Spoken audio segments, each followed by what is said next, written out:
Nous voilà dans la vidéo numéro 19. Dans la précédente, on a introduit cette idée de constante variable et de vitesse de la lumière variable.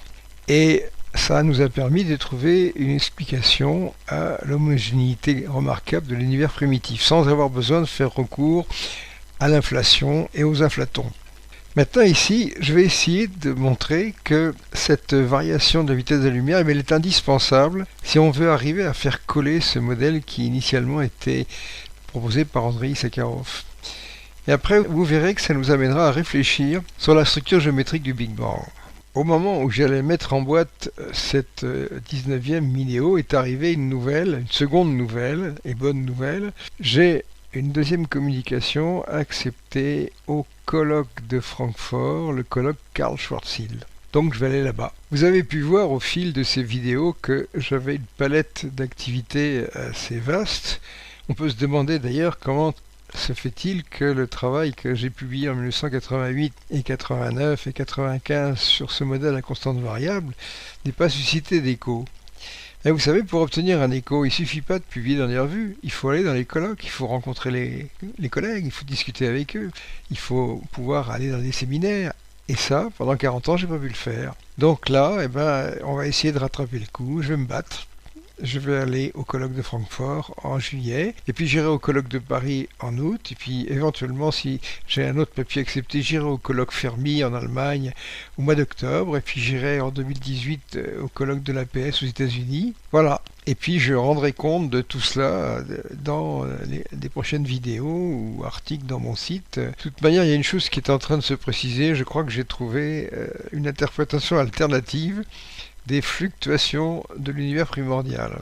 De nos jours, on ne compte plus le nombre de savants qui s'interrogent pour savoir ce qu'il y a du côté du Big Bang, et même avant. Rappelez-vous l'image du dieu Janus qui a deux visages, mais aussi, il regarde à la fois vers le futur et vers le passé. Il faut bien garder en tête que tout ce qui structure ce travail, c'est l'idée initiale d'Andrei Sakharov de 1967 des deux univers qui ont des flèches du temps opposées et qui sont au départ selon lui reliés par cette singularité qui est le Big Bang. L'image qui vient à l'idée, c'est celle de deux paraboloïdes qui sont reliés par un point de contact. Et dans cette image-là, l'espace, c'est un cercle. Maintenant, pourquoi introduire automatiquement une singularité? Si vous transformez ce modèle en un sablier, dans le sablier, on a à peu près la même chose, sauf que le point de contact est remplacé par un petit cercle. Alors c'est ce qu'essayent de faire un certain nombre de personnes en ce moment, dans ce qu'ils appellent le Big Bounce, le grand rebond. Ils voient plutôt un univers avec rebond, de façon effectivement à éliminer cette singularité.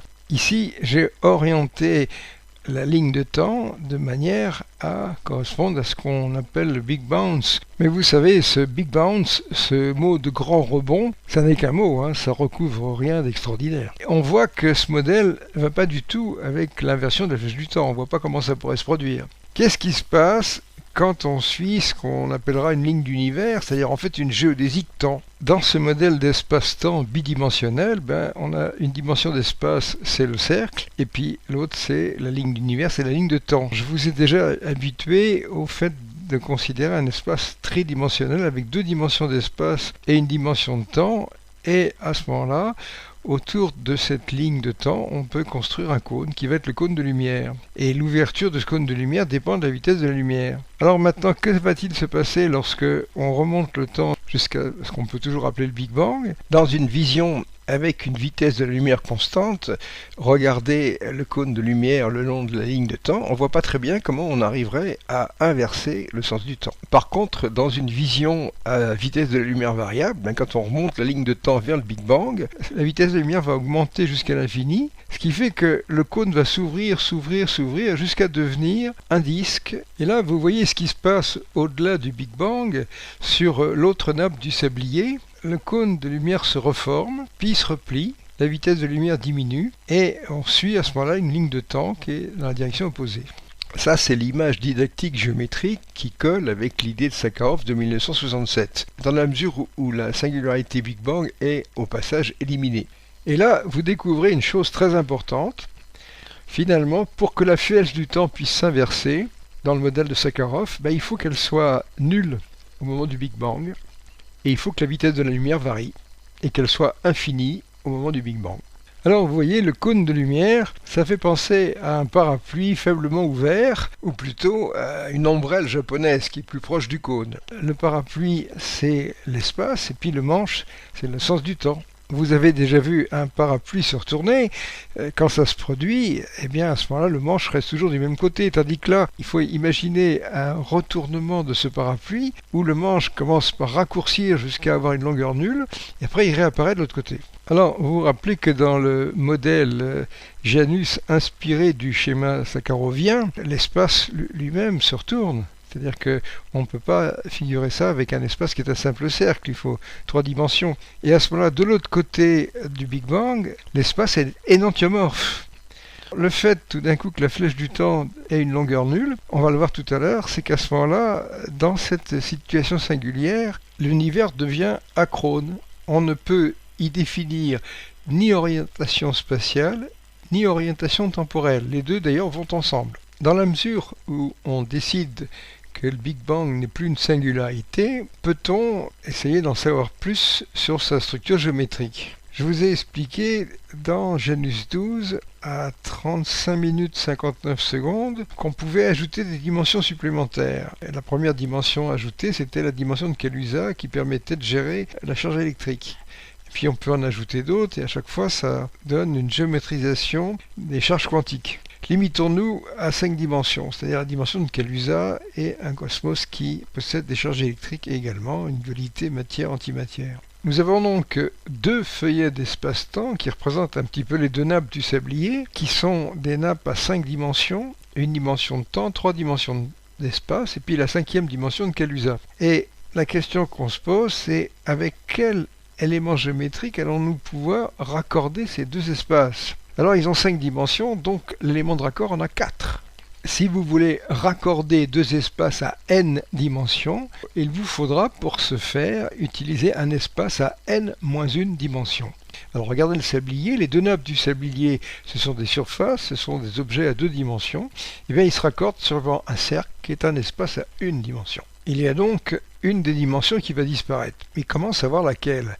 Alors évidemment, quand on prend le sablier, on dit c'est facile, j'ai la dimension d'espace et puis la dimension de temps, quand je vois ce qui disparaît. Mais quand on a 5 dimensions, c'est pas évident. La dimension qui va disparaître, c'est celle sur laquelle on ne peut plus trouver de symétrie. Alors prenez par exemple une sphère qui est un objet à 2 dimensions avec 2 angles θ et φ. Bon, ben en tout point de la sphère, eh bien, vous pouvez changer θ en moins θ et φ en moins φ. Alors vous avez θ par exemple, c'est la longitude et φ c'est la latitude. Bon, quand vous prenez un point sur la sphère, eh bien, vous pouvez prendre le point qui est à la latitude opposée et le point qui est à la longitude opposée. Par contre, si vous considérez 2 demi-sphères qui à ce moment-là vont se raccorder suivant un cercle qui est l'équateur, ben sur l'équateur, il ne reste plus que la longitude. La latitude a disparu. Si vous habitez sur l'équateur, et si vous demandez sur cet équateur-là, qu'est-ce qui se passe quand j'inverse la latitude? Le gars qui habite l'équateur, il ne comprend pas. Il n'y a plus de latitude. Donc à ce moment-là, on va prendre l'espace de Kaluza et on va essayer de voir laquelle de ces symétries va disparaître. Dans cet espace s'inscrivent des mouvements. Quid de l'inversion de la dimension x? Par exemple, je change x en moins x. Bien, si je fais ça, c'est une symétrie miroir, une p-symétrie, une symétrie droite-gauche. Est-ce que cette symétrie existe dans la nature? Oui, vous prenez un photon qui a une hélicité, eh bien il existe le même photon avec une hélicité opposée, c'est le phénomène de polarisation. Donc les dimensions qui paraissent, ça ne peut pas être x, ni y, ni z. Maintenant, dans ce versant d'espace-temps 5D que je considère, est-ce que je peux inverser la 5e dimension de zeta, la dimension de Kaluza? Est-ce que un mouvement avec l'inversion de zeta, est-ce que ça a un sens? Ben oui, ça correspond à la symétrie matière-antimatière. Alors qu'est-ce qui reste? Il reste la dimension temps. Donc autrement dit, dans la structure de jonction entre les 2 feuillets à 5 dimensions, on trouve un espace à 4 dimensions. Est-ce qu'on peut dire quelque chose de plus sur sa géométrie? Alors jusqu'ici, je me suis toujours efforcé de ne pas mathématiser le discours, d'éviter les x, les y et les choses comme ça. Là, eh bien, on va faire une petite exception parce que le résultat est assez joli. Mais pour ceux qui sont complètement allergiques aux mathématiques, à l'algèbre, je leur propose d'arrêter là et de se contenter de se dire, bon, bah, le Big Bang est un objet à 4 dimensions et où il n'y a 3 dimensions d'espace, et la dimension de Kaluza, la dimension de temps a disparu. Voilà. Pour les autres, eh bien, allons-y. Donc, rappelez-vous, quand je prenais un espace euclidien, le théorème de Pythagore s'écrit L2 égale x2 plus y2, à 2 dimensions. Puis alors, vous vous rappelez qu'il y a un théorème de Pythagore en 3 dimensions, où le carré de l'hypoténuse devient L2 égale x2 plus y2 plus z2. Bon. Puis alors après, on était passé à un espace qui est celui de la relativité restreinte, où à ce moment-là, le carré de la longueur, ben c'est ça qui est terrible, c'est que c'est la différence des carrés des deux autres côtés. Donc à ce moment-là, on a cet espace de Minkowski, où je peux écrire simplement L2 égale C2 dt2 moins x2 moins y2 moins z2. Puis alors maintenant, on va remplacer les x, les y, les z, etc. par des petits accroissements. Alors, au lieu de se déplacer sur x, on se déplace sur dx, et puis sur dy, et puis sur dz, et puis sur dt, etc.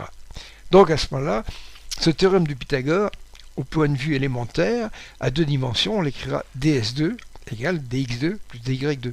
Ou alors, à 3 dimensions, on écrira ds2 égale dx2 plus dy2 plus dz2.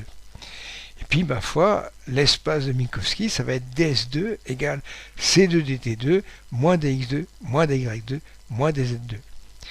Et à ce moment-là, quand on regarde ces espaces, eh bien, on a une suite de carrés, mais avec des signes. Et quand on regarde l'espace euclidien à 3 dimensions, eh bien, on a 3 signes plus.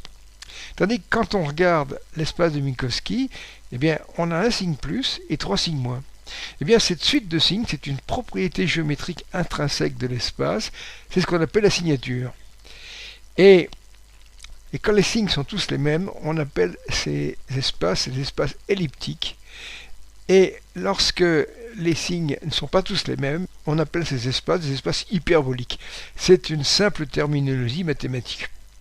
Maintenant, je matérialise sous forme de ces écritures métriques ce qui se passe lorsqu'on rajoute cette 5e dimension de Kaluza. Donc à ce moment-là, la métrique devient ds2 égale c2 dt2 moins dx2 moins dy2 moins dz2 moins dz2.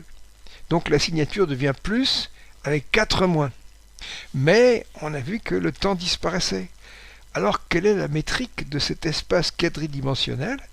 Eh bien ça devient d sigma 2 égale moins dx2 moins dy2 moins dz2 moins dz2. Autrement dit, la signature, c'est moins, moins, moins, moins. C'est 4 moins. Autrement dit, cet espace est elliptique. On l'appelle aussi pseudo-euclidien. Alors, maintenant, faisons la synthèse. On rappelle la démarche. On est parti du modèle de Sakharov, avec ces 2 flèches du temps en opposition. On a fait disparaître la singularité. Ensuite, on a montré qu'on ne pouvait pas négocier ça si on avait une vitesse de lumière constante, qu'il fallait que la vitesse de lumière passe par l'infini au moment du Big Bang. Et puis, on a voulu étudier la géométrie de cet espace de jonction, en partant de l'idée qu'on avait 2 espaces à 5 dimensions de Kaluza qui étaient joints par un espace à 4 dimensions. Ça peut d'ailleurs être plus, parce que si on rajoute des dimensions supplémentaires, la dimension de Kaluza, ça négocie simplement la charge électrique. On peut en rajouter d'autres pour faire les charges quantiques. Mais enfin, schématiquement, au moins, ça suffit pour y voir clair. Et à ce moment-là, ça nous a permis d'arriver à la conclusion que l'objet géométrique qu'on appelle le Big Bang, eh bien, c'est un objet où la métrique est elliptique. C'est-à-dire que c'est un polynôme dont tous les termes sont affectés du même signe. Est-ce qu'un jour la communauté scientifique validera une telle conclusion? Est-ce qu'on considérera effectivement que le Big Bang a une géométrie elliptique? Ça, je ne sais pas. Mais si c'est le cas, eh bien, il y a un antécédent. Je ne suis pas le premier à avoir trouvé ça.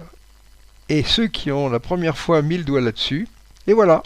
Ce sont les célèbres jumeaux Igor et Grishka Bogdanov. Ils ont utilisé des outils mathématiques qui s'appellent les groupes quantiques, qui semblent un peu être la version probabiliste des groupes. Eh bien, lorsqu'ils se rapprochent du Big Bang, ils mettent en évidence des fluctuations quantiques de la signature. Le terme en D et 2 se met à frétiller, et puis après, toc, ils changent de signe. Donc ils arrivent à cette métrique elliptique avec les 4 mêmes signes d'une manière totalement différente. Au passage, quand on regarde cette métrique de cet objet géométrique Big Bang, eh bien, ce d sigma 2, si on lui confère la qualité d'un temps, eh bien, il a un carré qui est négatif. Ça voudrait dire que c'est un temps imaginaire. Voilà, il ne reste plus qu'à replier cet univers sur lui-même, refilier ce sablier, de façon à mettre en interaction des feuillets d'univers qui ont des flèches du temps en opposition. En fait, c'est ce que j'avais fait dès 1977, puisque j'avais une note au compte-rendu de l'Académie des sciences présentée par l'académicien André Lichnowitz qui s'appelait « Univers en interaction avec leur image dans le miroir du temps ». En fait, ces choses-là, il y en a plein mes bandes dessinées, vous n'avez qu'à chercher, que ce soit dans le topologicon, le chronologicon, etc. Ça fait 40 ans que je raconte tout ça. Et pour finir cette vidéo 19, je crois que nous terminerons sur cette image qui résume tout à fait la situation.